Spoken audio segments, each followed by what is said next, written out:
สวัสดีครับสวัสดีเพื่อนๆสมาชิกทุกท่านเลยนะครับวันนี้ก็ผมจะมาถอนเงินนะครับ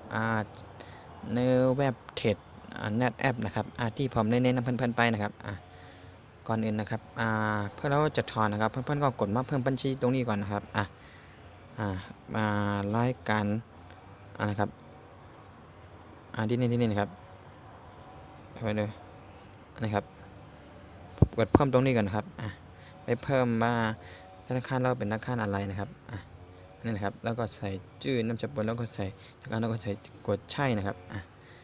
ครับต้องไปเพิ่มกันนะครับถ้าเพื่อนๆกดเพิ่มเรียบร้อยแล้วนะครับเพื่อนๆก็กดทอนนะครับ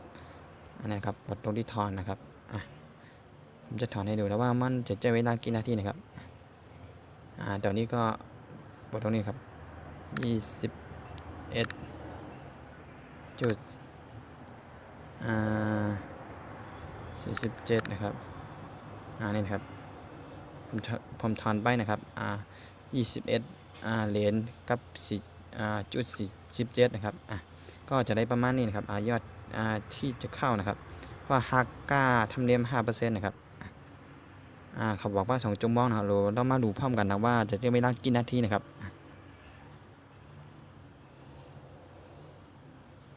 นี่นะครับผมก็ถอนไปเรียบร้อยนะครับตอนนี้ก็ยอดเงินก็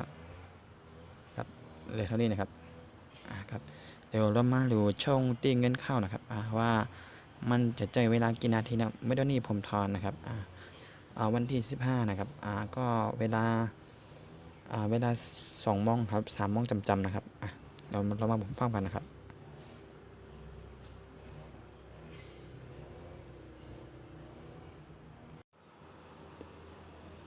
ครับ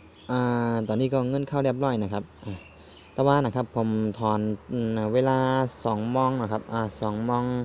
53นะครับมันเข้าประมาณ3 โมง 8 นาทีนะครับผมดูจากแอปธนาคารนะครับแต่ว่าแอปธนาคารของผมก็อยู่อีกเครื่องหนึ่งครับเพราะผมไม่ได้แอปไม่ได้ดูดไว้เครื่องนี้นะครับอันนี้ครับผมถอนไว้เวลานี้ครับ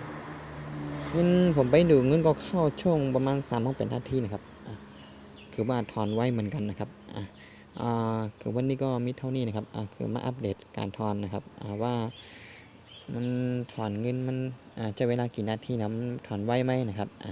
ก็มาอัปเดตให้เพื่อนๆนะครับได้ดูกันนะครับครับสวัสดีครับเจอกันคลิปหน้านะครับ